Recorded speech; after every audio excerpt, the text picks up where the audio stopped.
Welcome to SaharaTV, to the transition segment of today's show. We're crossing over to Nigeria right now, Lagos to be precise, to speak with human rights lawyer and activist Mohammed Fawehinmi, I beg your pardon. Mohammed Fawehinmi, as I've already indicated, is a human rights lawyer, and we're going to speak to him on some of the fine details concerning the transition from a PDP government to an APC-led government. You're welcome to SaharaTV, Mr. or Barrister Mohammed Fawehinmi. Thank you very much. Thank you so much for your time, sir. So let me start by asking you, sir, good luck Jonathan out and Muhammadu Buhari in. How did you receive the news? With overwhelming joy and happiness and a lot of hope for the Nigerian people, because we know both of them, we've seen both of them perform, and if we were to measure the length of time both of them performed previously, Buhari is 100% better, regardless of his age. So, and we expect a lot from him. Yep, definitely. So the president-elect, though, seems to have some kind of baggage that he's finding it rather difficult to get rid of. During the campaign season, for instance, he was dealing with this issue of human rights abuse when he was a military head of state. Should Nigerians go to sleep, or should they get ready to be hitting the streets? Well, Nigerians can rest now. He himself understands his position as a military man and now as a Democrat. As a military man, that was the best way he knew how to handle it. And in actual fact, regardless of the human rights abuses, he killed what we call corruption in this country. Before, corruption was now resuscitated by Ibrahim Babangida. And he built 2 refineries, he stabilized the economy, the currency was stabilized, and was almost at par with the leading foreign currencies, which are the dollar and the pound. And this was a man who secured the country. There was no such thing as a Boko Haram or any terrorist group or any insurgency. So for those things, and he made sure that the politicians who stole were put in prison. After thorough scrutiny and evaluation of the facts before him, those who were found not to have stolen were released. So he actually stood for the interest of Nigerian people, and he's the only head of state in Nigeria who never stole out of the national purse or the treasury. It's interesting that you mentioned. I'm sorry. Go ahead. Yes, he went back to his hometown, Daura. He inherited the cows which his father left him. They bought some more. Lived in the moderate bungalow. Even when the APC members went to see him for the first time, the story was very, very funny. That they got in there was no light, and they were waiting for the generator to be put on. But they said the generator came out to them with a lantern, and they asked the person with the lantern, please, they're looking for General Buhari. So I'm the one. He said, General, but you've not put on a generator. How can we see you? And we have a lot of important things to discuss with you. He said, no, I cannot afford it. IDB has generators that can light up the whole town. So does every other ex-head of state, including Obasanjo.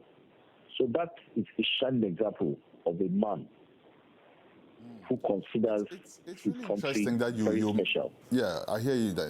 It's really interesting that you mentioned all this, because I'm actually going to ask you right now, how does the general manage the expectations of all there's so many Nigerians who expect him to jail some of the PDP members that they allege have stolen from the national kitty, for instance, in this dispensation where he's no longer a tribunal head of state, so to speak, but he has to pass through the legal framework of the law.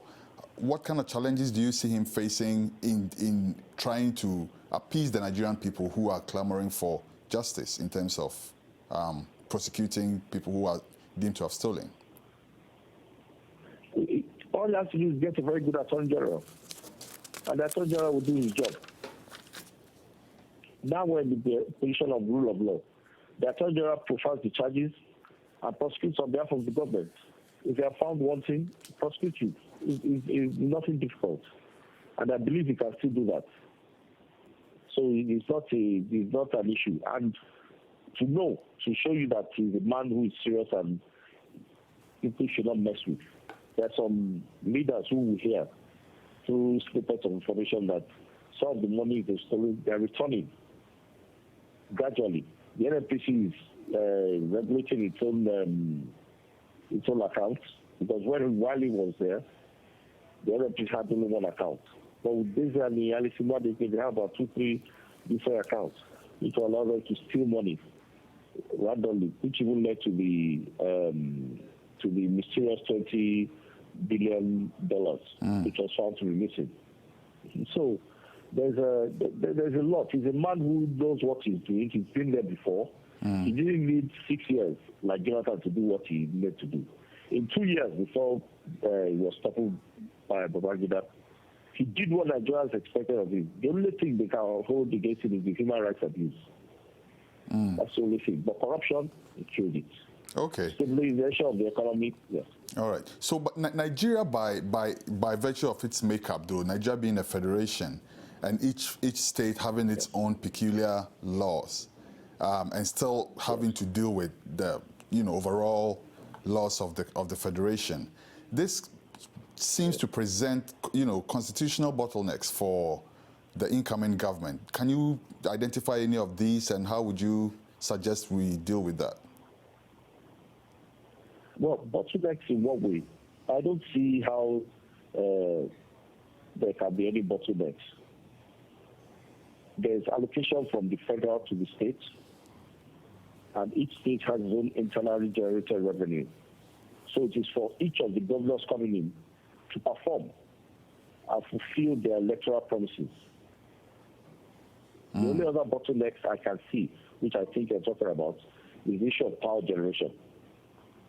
And I don't think you'll have any problem with that.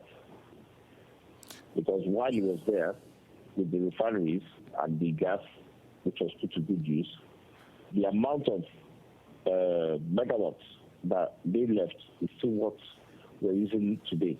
There was no improvement from the time of Babangida. There was a bit of improvement during Abacha's time. There was no improvement during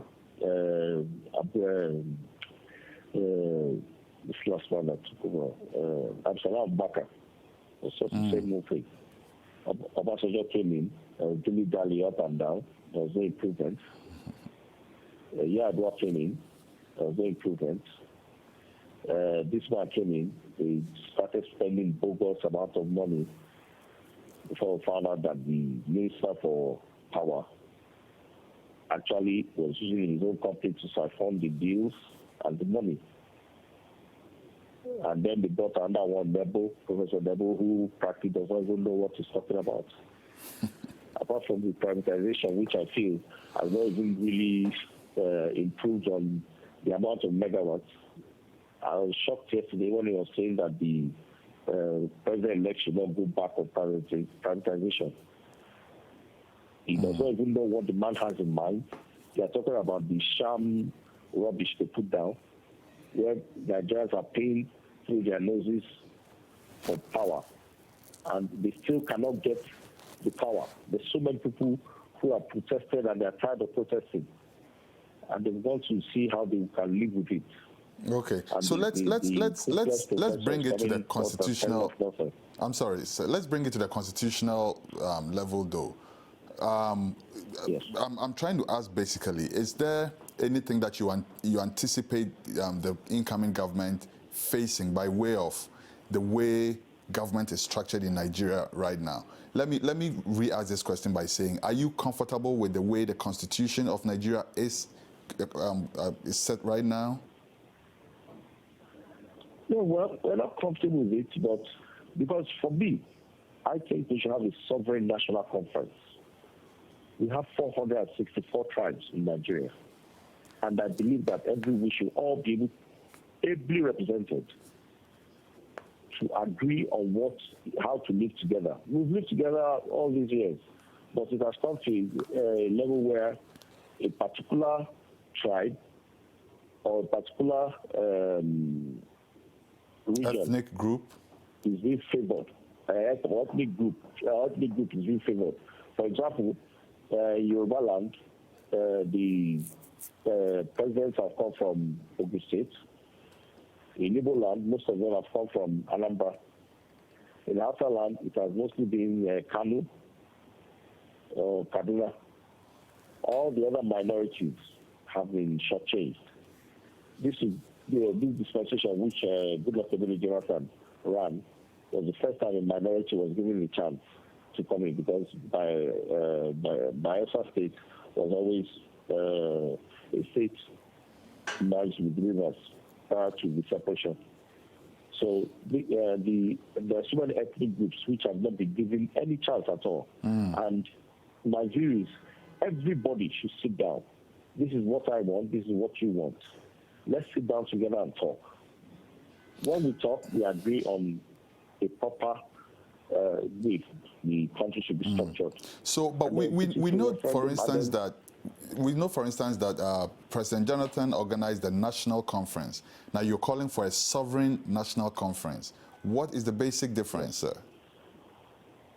The basic difference is the people will be allowed to elect those who represent them. Jonathan just selected his own cronies and people he felt he could, buy over or win over, and give them some money, and they drafted some laws. That's where I see what that conference was about. It wasn't about the interest of the Nigerian people, it was about their own personal interest. We have not seen anything that has been brought out from that conference, and I've not seen anything that has been even been implemented from that conference. So, in other words, you don't think the national conference was a good idea?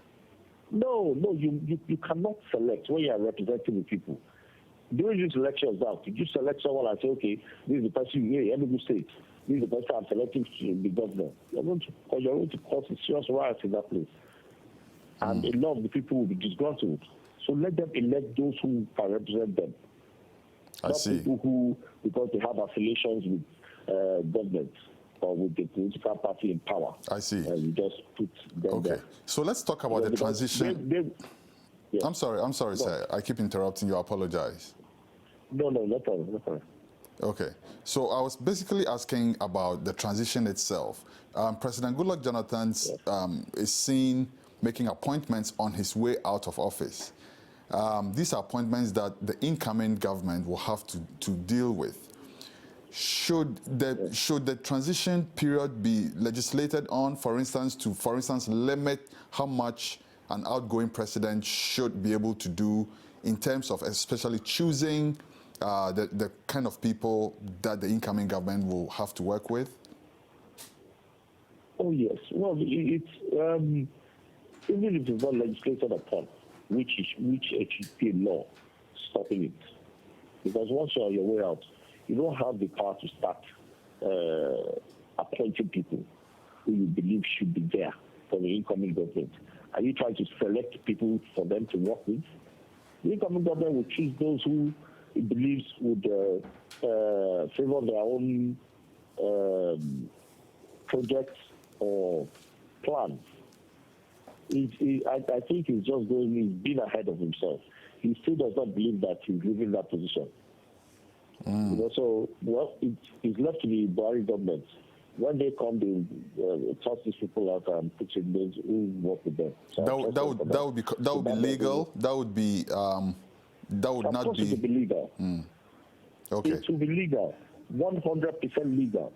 It is for the incoming president to choose who is going to be the Inspector General of Police, who is going to let me see who else was appointed, who the ministers are going to be, who the head of the Securities and Exchange Commission is going to be, choosing the old governor of Anambra State, Peter Obi, to be head of the chairman of the, it does not mean he cannot be removed. So all that is just maybe a way to compensate themselves. All right. Finally, sir, your father was a huge celebrity, human rights icon, much celebrated Nigerian icon, as I would say. If he were here today, what do you think he would be saying in terms of legal advice to the incoming government? Oh God. It's a pity he's not here today. First and foremost, knowing who Buhari is, I know he would have listed about 4 issues for him to deal with. 1 is power. 2 is transportation. 3 is agriculture. And 4 is protection of the Nigerian people based on all this expenses in Nigeria. And to make sure that everything, the overall policy will be centered around the poor masses of our country. Because it was for the poor masses and he died. He will be representing the poor masses, which I also profess. But he is a much more highly technical person in terms of government, because he has seen so many governments and he has outlined so many problems which he has predicted and they've come to pass. And I believe he will have advised Buhari better. But now, I'm happy that his senior advocate is the vice president, who is a man we totally trust, is a man who has high grade credibility and full knowledge of the law. An expert in criminal law, UN acclaimed. So he's a man we're not really bothered with him. They would do a lot, and they will work towards this free education. It sounds like a bright picture for Nigeria, and we're all hoping for the very best. Nothing but that for the good people of Nigeria. Thank you so much, Barrister Mohammed Fawehinmi, human rights lawyer and activist. Thank you so much, sir. Thank you, sir. It's my pleasure. Thank you for having me. SaharaTV, stay tuned. The conversation continues.